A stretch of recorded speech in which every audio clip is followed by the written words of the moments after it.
Good afternoon, everybody, and good morning, depending on what time zone you're in. My name is Audrey Butlett-Swenson, and I am the Liaison Librarian to the College of Management Technology. Today, we're going to talk about IT research in the Walden Library. If you have questions along the way, feel free to put them in the questions box, and I'll keep an eye on them. If you need me to slow down or repeat something, also please feel free to put that in the questions box. I will do my best to keep an eye on it while we go through this presentation. So I just wanted to show my face and show that I'm real. Hopefully all of you are doing well. This webinar will be recorded and sent out to anybody who registered, whether or not they showed up. So in the future, if there's a webinar you'd like to attend but are unable to make because of a time conflict, just know you can register and you'll still get a copy. So let's dig on in. Go ahead and turn off my camera. I'm not as interesting as the library content. So for today, we're going to talk about how to get help in the library, how to look for library resources, look at IT subject databases, do some searching, and then talk about some search tips that we can use. And then searching beyond the library. So for that, we'll probably talk about Google Scholar a little bit. If any of you have attended a previous intro webinar, a lot of this content overlaps, but it will just be focused on IT specifically. So let me just make sure there aren't any questions before I really dig in. Doesn't look like it. Hopefully everybody can hear me and see my screen. So, okay, let's dig on in. All right, so hopefully many of you have already been to the Walden Library.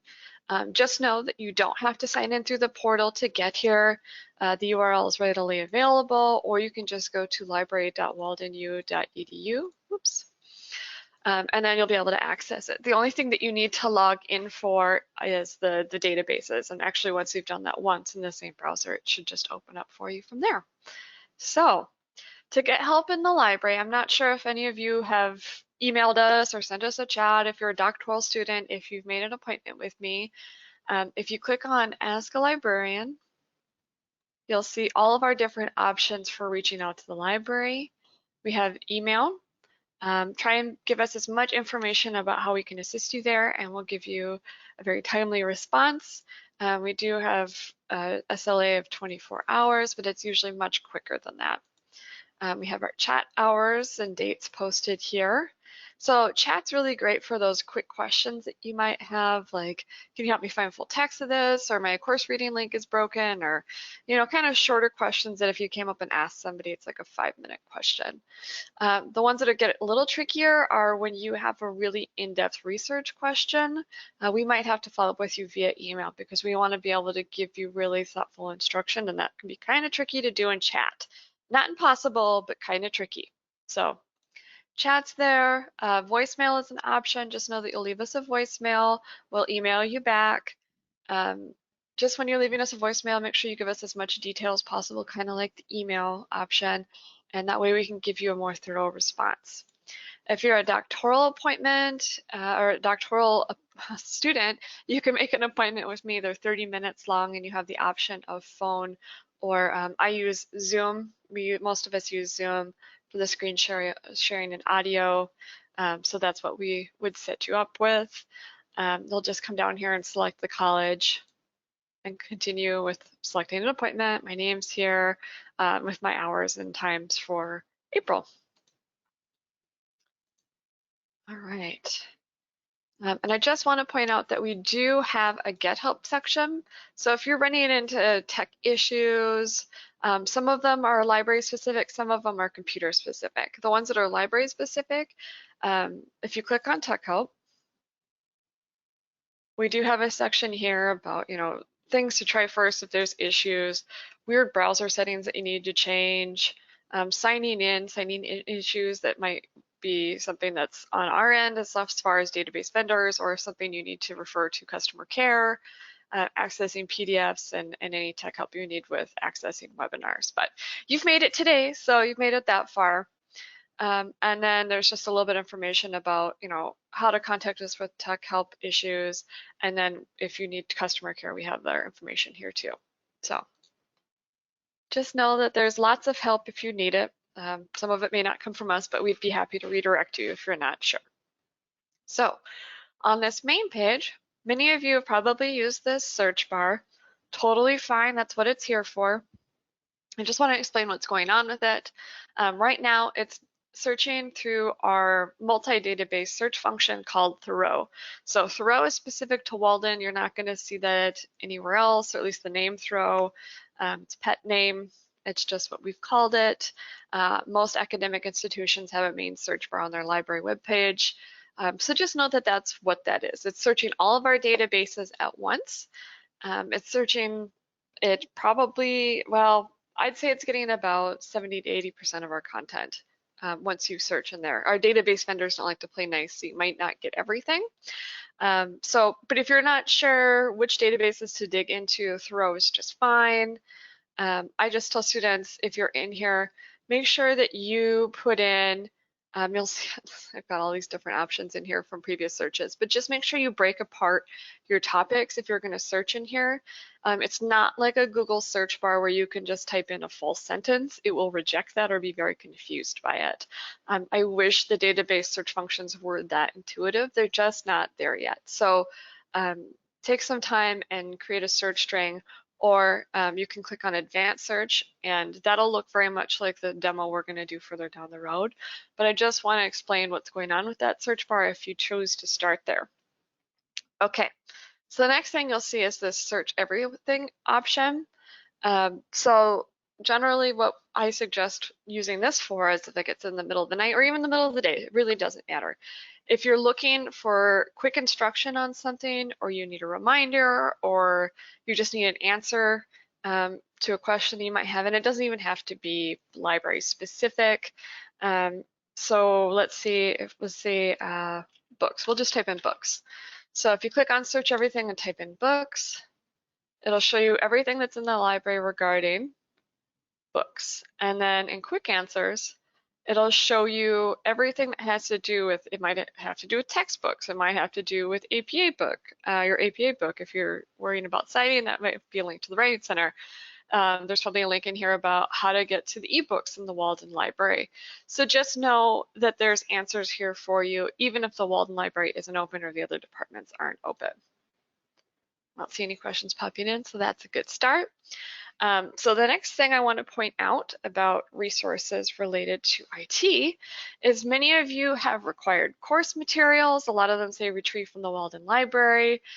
You don't have to search them in this search bar. I know a lot of students end up doing that, and it takes up a lot of your time. We don't want you to have to do that, which is why we've created our course guides. So if you click on course guides, and then from here, you'll figure out you have your course code. So I'm going to pick on the iTech folks. And so I've gone to H2L and I'm going to click on iTech. But you could do, I think it ISYS, I think that's information systems. So you should be able to do whatever your code is, click on that title, and then your required reading for that course is linked there. So if anybody needs me to repeat that, please put that in the questions box. I'd be happy to go through it one more time. Otherwise, just know that those course guides are there for you if you need them. We get questions. If you go in there and you click on it and the link is broken, please do let us know, and we'll either contact we'll contact the appropriate department, get the course updated, or do our best to get full text for you and get it fixed as soon as possible. So that's course guides. The next thing I want to point out are our publications. So, like if you're looking for journals specifically, if you are a doctoral student, you want dissertations, if you're looking for books, newspapers and magazines, encyclopedias, handbooks, and dictionaries, all that other content is kind of compiled here.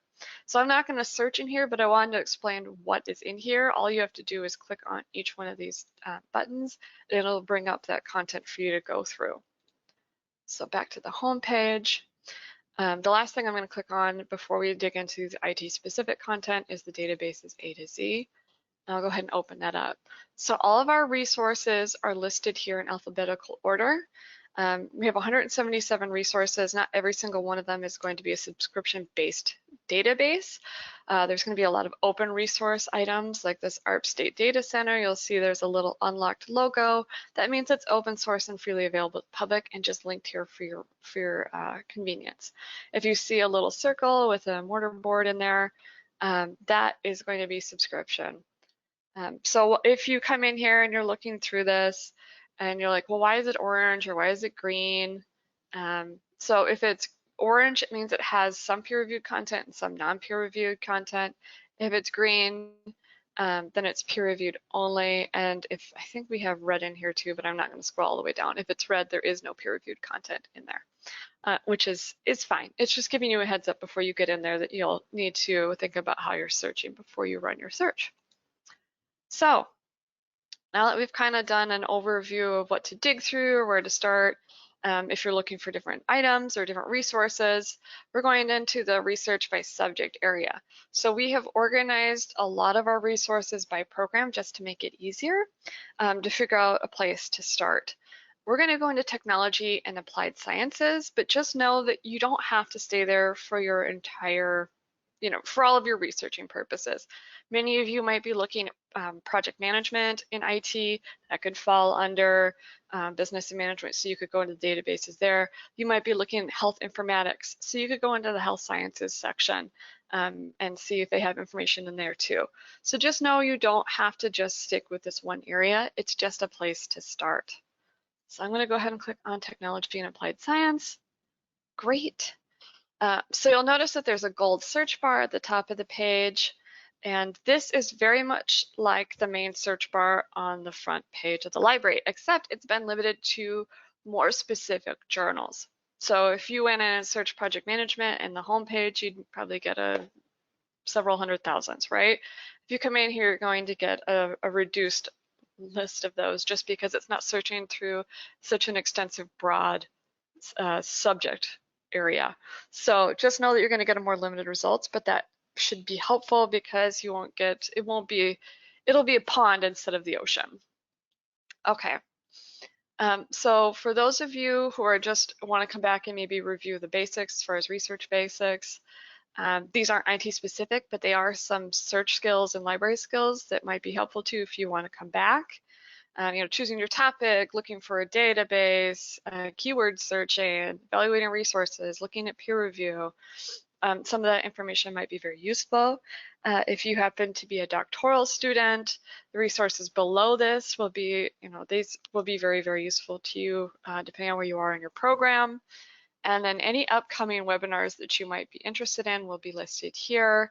They're not specific to IT, they're going to be everybody's, but actually, these first four are all, they're all webinars I'm teaching. So if you're interested in attending another one, just know that you're more than welcome to sign up. Again, like I said earlier, if you can't make it, that's okay. Still register and a link will be sent out to you. If you want to view all of the recorded webinars, you can click on this View All Archive Business and Management Webinars. Just know that that should say IT, but it'll be all of them. So it'll take you to the archive page and it'll take care of you. So just before I dig into any of these databases, I am going to run a demo search. So if you have a topic that you would like me to do, put it in the questions box and I will run it. I might have to change it a little bit depending on how specific it is, but go ahead and put it in the questions box. If you don't have one, that's okay. Students give me so many good ideas from all the questions that they send in or from my appointments that I always have a backup. So I wanted to explain what's going on with this list of databases. So ACM Digital Library, Computer Sciences Database, Computer and Applied Sciences Complete, and IEEE are all specific to ITIS. Enrolled Insight is more focused on business management, but again, if you are searching for, it depends on what you're looking at. If we went in there and searched cybersecurity, you're still going to find lots of articles. It just might be a little bit more focused on the leadership or management piece of it. Science Direct is a multidisciplinary database, so it's going to have everything across the board. So if you were in there searching for health informatics, you'll find something. If you were in there looking for technology and education, you will find something. But just know that it's a really broad scope database. The few databases that I wanted to point out today are ACM and Applied Sciences Complete and IEEE. And actually, you know what? I'll open up computer sciences or computer science database too. I just want to get you guys accustomed to those interfaces and some of the things that you'll need to keep an eye out for while you're in there. So ACM just updated their search interface and it looks great. It used to be horrible. So this is a vast, vast improvement. We'll come in here if anybody's interested. I'll probably run a broad search, probably on project management. That is a very popular topic in IT. So I just want to show you what the results, the differences are in each of the databases. Just know that if you are in coursework and you're looking for articles that you want to post for discussion, and it doesn't matter if they're peer-reviewed, you can come in here and run a search and it'll be fine. If you're looking for peer-reviewed articles, there is no limiter in ACM, and we'll go through that. I'll show you guys how to verify peer review, but it's something to keep an eye on, that there's no check mark box to limit down your results. We'll run our first search here in Computer and Applied Sciences Complete because I wanted to show you some of the functionality of the databases to make you more comfortable with running searches in here and give you some search tips on how to find more stuff on your topic. So we'll come back to that. You'll probably see this EBSCO logo more often than not. It's our biggest database vendor. In fact, it's the biggest database vendor in at least the US, probably beyond that too. IEEE is another database that is specific to ITIS. If you click on Advanced Search, they do have a more complicated setup if you want to narrow down your search. Just know, just like ACM, there is no peer-reviewed limiter. So if you're coming in here again for coursework or assignment work and it's not required that you have a peer-reviewed article, it's fine, just come in and run your search. If you're looking for something that's peer-reviewed, again, we will walk through verifying peer review. I'll show you how to look through, we'll look through Ulrichs, and I will show you how to limit the content in there to see what's peer-reviewed from ACM and IEEE. So. And the last one is Computer Science Database, and this is provided by ProQuest. So you'll probably see ProQuest quite often too. Second largest vendor, at least in the US, probably beyond as well. I probably won't run a search in here just because the way, the kind of results and stuff that we're gonna get will probably be pretty similar to our EBSCO database. So I'm gonna go ahead and close out of that, and hopefully these two don't time out on me by the time I'm done in EBSCO, otherwise I'll just reopen them. So I'm going to run a search on, what was it, project management. That's a pretty popular topic, and I don't see any in the questions box. If anybody changes their mind and they want to pop one in there, that's totally fine. Okay, so I'm just starting with project management as a broad topic. It's always good to start broad. That way you're not limiting your results too early on. Sometimes students, you have something super specific and they start adding lots and lots of terms in here and you hit a wall. So always start broad, then start to add in your more nuanced topics after that. So if you are looking for peer-reviewed content, make sure you click on peer-reviewed scholarly journals. And then we're going to go ahead and hit search. Great. So we've got about 5,000 results. That is quite a bit to dig through. So there's a few different ways that we can narrow this down. You'll notice that in the results list, you'll see the title, the author, and all the other kind of relevant citation information. But you also see this subjects line. So the subject line is how the database has indexed these articles. So these subject terms are things that you can use to expand or limit your results. You'll notice that project management is a term that the database has indexed. So we're on the right path, which makes sense because it's a very broad topic. But if you were looking for maybe project managers or project management, or if there was a second subtopic that you're interested in researching, you could see if they've indexed it in here, or kind of just build and create your own search list. So I'm going to put this term or this phrase in quotes. And so what that's going to do is it's going to tell the database to search for that exact phrase. Do not break it apart. Don't put it in a different order. So that dropped us by about 1,200 results.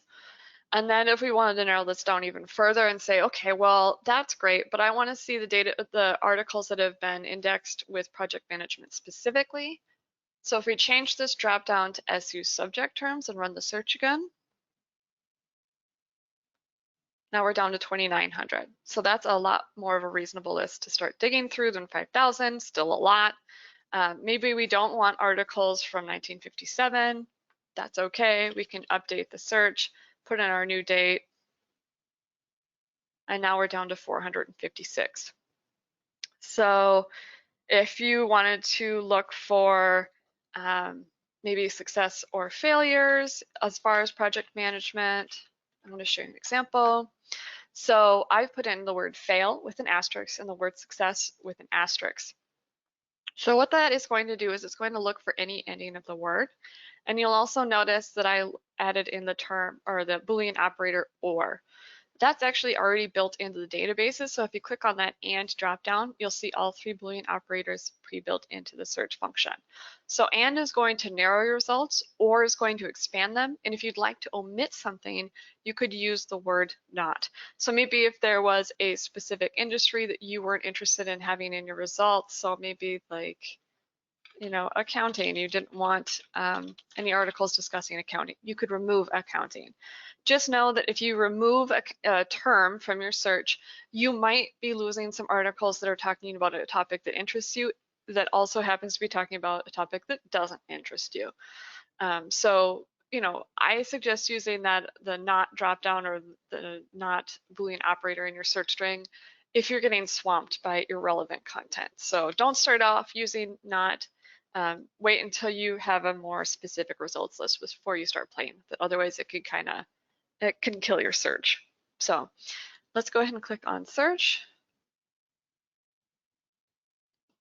Hopefully it didn't time out on me. Great. So now we're down to 114.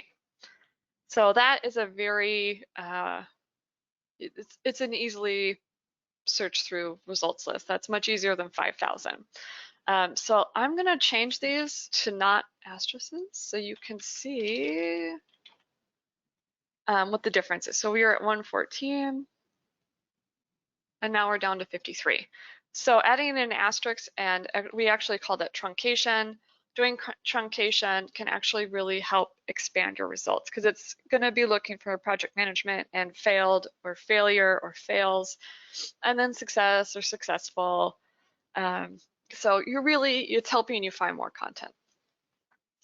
So 114, last 4 years, very digestible amount of results to dig through. The next thing I want to point out is if you've been in the databases for quite some time and you've lost track of the searches that you've run, if you click on search history, and that'll be just below the third search field, it'll provide you with a list of all the searches that you've run since you've had the browser open. It'll show you the search terms you've used, any limiters that you've used, and then if you click on view results, it'll take you back to that previous search results list. So I know students, even if you're working on coursework, you might be in the databases for an hour or two trying to find something that you like that you're going to use for a paper or for a discussion post, and you forgot to grab something a few searches ago. This can be a really helpful trick to come back to that article without having to think about what did I search. So search history. So the other thing I want to point out, when you're in the EBSCO databases and actually when you're in ProQuest as well, you can search more than one database at a time if you want to. So if this topic fell under business management or health sciences, or I'll show you exactly what I'm talking about. If you click on choose databases, it will show you all the EBSCO databases that we have a subscription to. If you're not sure what's in them, if you hover over or click on these little blurbs next to the title, it'll show you exactly what's in there. So that way you're not wasting your time in adding a database that's just gonna, either give you no results or a bunch of results that aren't helpful.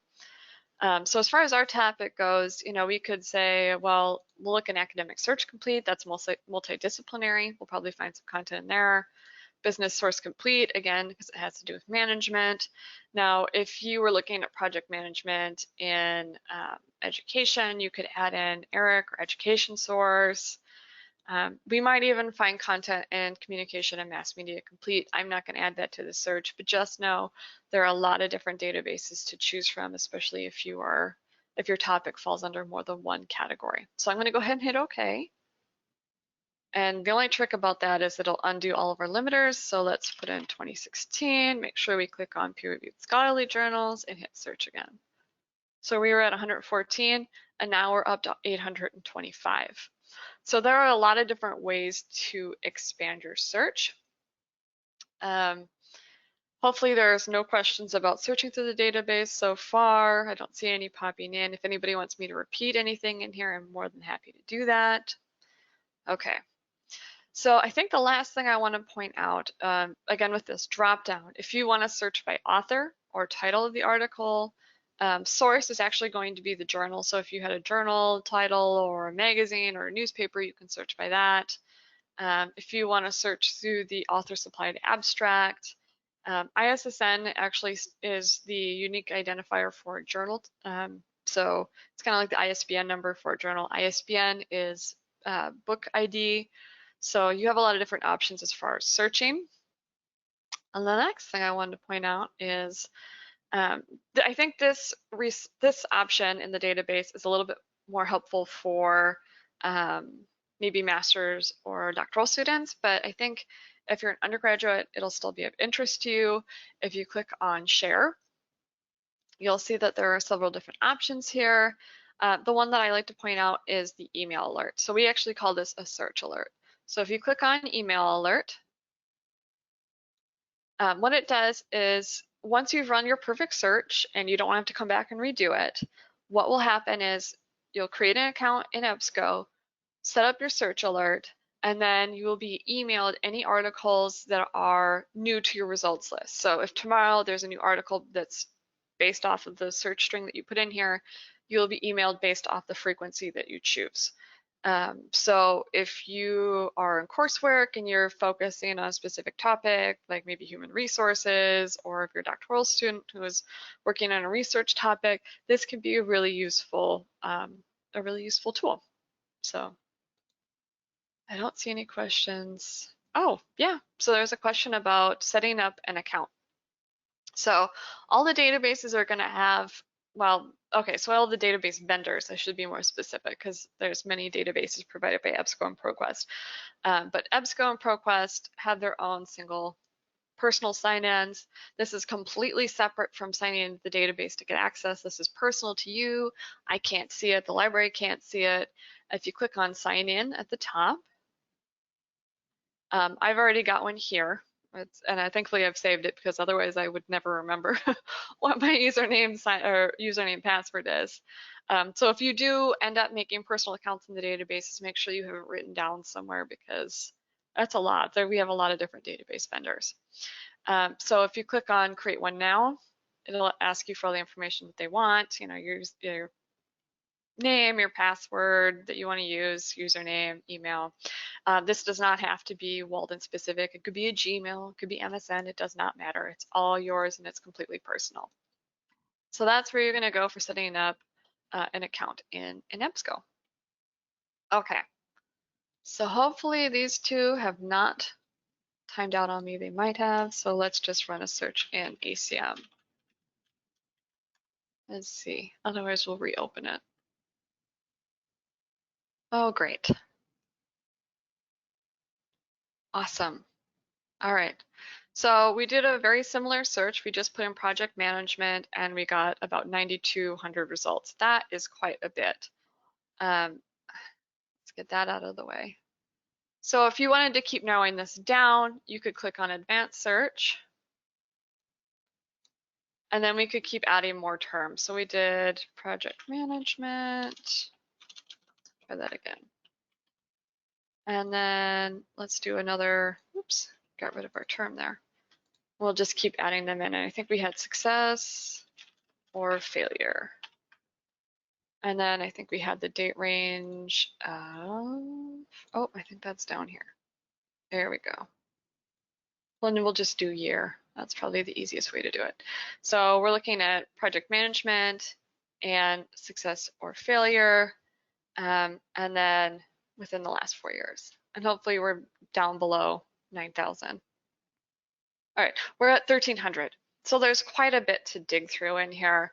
I think one of the things that gets tricky when you're looking in ACM, or maybe it's not tricky, it just gets kind of initially confusing, is that you'll see a lot of proceedings or conference content. Some of those proceedings are peer-reviewed, but a lot of them aren't. It'll show you here all publications. If you want to limit this to journals specifically, you can. ACM does a lot of its own publications. IEEE does the same thing.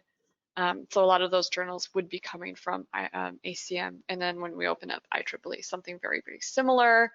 Again, if you are undergraduate or master's and you might not be required to have peer-reviewed content for a discussion post or an assignment, you know, you could look in their newsletters or their magazines or any of the content they have here for something that might work for you.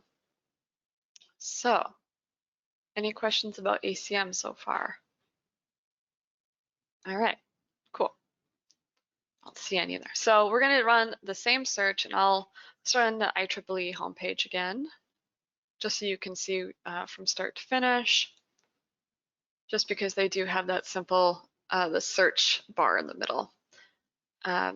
So if you click on advanced search, this is kind of pre-built for you. So we'll do project management again. And let's do 2016 and see what we get. All right, and we've got about 2,700, quite a bit to dig through. And just like ACM, you'll see that the different resources are linked here. So if you're like, I really only want to look at journals, click apply, and now you're down to 162. So not all of their journals are going to be peer-reviewed. Again, there's no limiter for that. We'll walk through this shortly about verifying peer review. I'll probably actually borrow one of these entries in IEEE to use as an example. Maybe we'll even use that one. So I don't see any questions about the IT databases. I just want you guys to see what their search interface looks like and how you can use it to your best advantage. So what we'll do now is I'm actually going to show you how to verify peer review. And this will be handy too once we get into Google Scholar. So first thing we're going to do is head back to the Walden Library homepage. And I'll just give you guys a moment to get back there, because I know not everybody has that open.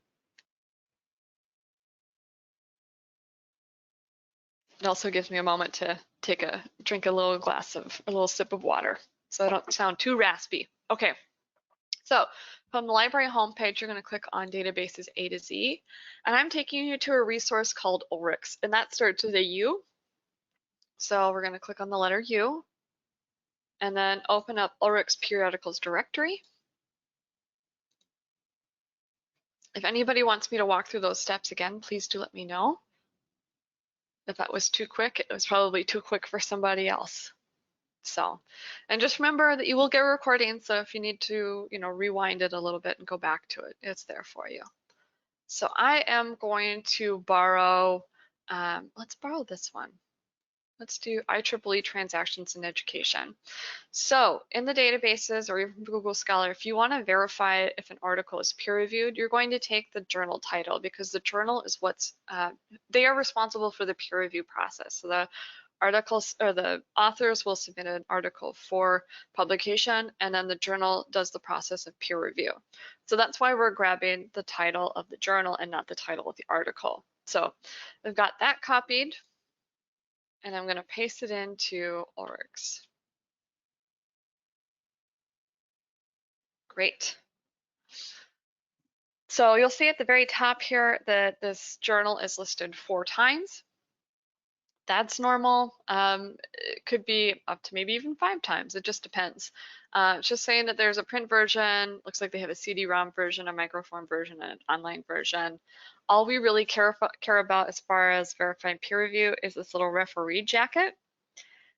So the only time that, you know, if this article was like a book review or an editorial note of some sort, something with some severe bias that is not primary research, it wouldn't be peer reviewed, but I mean, most of the time you're going to be just fine. If you ever want a second pair of eyes on an article to confirm whether or not it's peer reviewed, feel free to grab the citation and email us directly or email the library directly, and we'd be happy to be, a backup and look at it with you and give you a confirmation one way or the other. Sometimes what happens in ULRICS is there'll be probably not so much with IEEE or ACM, but some other journals will have duplicate names, or they cease to exist, or it's really hard to figure out which journal is the one that your article is actually coming from. Don't hesitate to email the library and we'd be happy to help you out with that. So you'll notice, and this is the only time I actually even do this demo because IEEE and ACM provide so many different journals that I think this is helpful for students to figure out what is peer-reviewed and what is not peer-reviewed coming from that publisher. So you'll see that the Institute of Electrical and Electronics Engineers, which is IEEE, is listed as the publisher. So I'm going to click on Advanced, and I'm actually going to delete out the title of that journal, and I'm going to put in the title of the publisher. Change the title option to publisher, and hit search. And now we've got about 1,600 results from IEEE as the publisher. Like I said, some of them are duplicates, that's fine. If you wanted to come in here and see, let's see, no, that's not quite what I was looking for. There we go. If you wanted to narrow it down by proceedings or journals, if you wanted to see which proceedings were peer-reviewed, we could say proceedings, and then we could click on peer-reviewed. And so here are the proceedings from IEEE that are peer-reviewed. So that's, how you could break this apart, especially because, when you're going through the databases, you will see a lot of those conference papers. But I just wanted to give you another option as opposed to having to search for them one by one to be able to come in here and see them by bulk so you know which ones are in fact peer-reviewed. You can do the same thing for ACM. So let's go ahead and do that. I already wrote this out just because it'll save some time. So Association for Computing Machinery, we're going to go ahead and hit search. We're still searching through the publisher. Great. And so for them, we could do the same thing, see which one of their proceedings, and there might not be any. So we'll see proceedings that are peer-reviewed. Looks like we have at least one, so that's good. They've got 4. So you could come in here based off the content that they have and figure out what's peer-reviewed and what is not. So if we wanted to add in journals, we run that filter. Now we have 122 results. So let me just double check that there are no questions. I don't see any. So using ULRICS can be very helpful, especially when you're sifting through some databases that don't have peer review limiters. If this is important to you, if you're doing an assignment, or if you're a doctoral student looking for peer-reviewed content. So the next thing I wanted to show you was Google Scholar. Hopefully many of you have already had a chance to use this. If not, welcome to Google Scholar. It's freely available on the web. You don't need to go through the Walden Library to access it. So from here, if we were going to search that same topic, I just use this as a comparison. We've been searching for project management. We'll search for it in here again. So I should give you the URL. It's just scholar.google.com. Again, it's freely available and you don't need to go through the Walden Library, although you can connect Google Scholar to the Walden Library to access articles through this resource, and I will walk through that as well. So in the databases, we were getting, starting out with a really broad search, thousands, right? In Google Scholar, we have 6.1 million results. That is a lot to dig through. It is a vast ocean of content. So there are ways to narrow this down. I generally come into Google Scholar to figure out how much there is on a given topic. Project management is so broad that if you went into the database, you'll find plenty. But if you had something that was very specific, if you were saying project management in a very niche industry, in a specific geographic location, it might be very helpful to search in Google Scholar because that can hit your results really quickly. But for broad topics, I would start out on the databases. But for this, I just want to show you how it works and the comparison as far as the results you get. So we were at what, 6.1. I'm going to put in quotation marks just like we did in the databases and run the search. So we just lost about what, 5 million results, which is great. That's excellent. Wanted to limit down the last 4 years again, went down to 124,000, which is quite a bit. So one of the things you're probably noticing is that there is no peer review limiter. And you're going to get a lot of content that isn't. So lots of books. Looks like the first almost full page here is just books. So just know that that's one of the downsides of using Google Scholar is you can't filter by resource and you can't filter by peer review. So if you're undergraduate, you know, it's okay. Come in here, try it. I would actually, if you're undergraduate or master's, I'd say stick to Thoreau, unless you're working on a very specific topic where you're having a hard time finding articles. If you're a doctoral student and you want to do more advanced searching, I will be doing a more advanced search webinar next week, and we can dig into this a little bit more. But I just want to give you the functionality of it. So I don't see any questions about Google Scholar popping in yet. Just make sure when you're in here, if you're accessing the content, don't click on the title of the article or book or whatever resource is in there. It's going to take you to the publisher. These are actually probably going to take you to Google Books where you can look at the preview or figure out where you can access the book. But if it's an article, and let's just skip to the next page and see if we can find one. Great, there's one. So if you click on the title, it'll take you to the publisher and they're going to want money, which we don't want you to pay because you're already paying tuition and a lot of that's going towards our databases. So make sure that you're clicking on the PDF or HTML links or the Find at Walden's that you'll see on the right-hand side.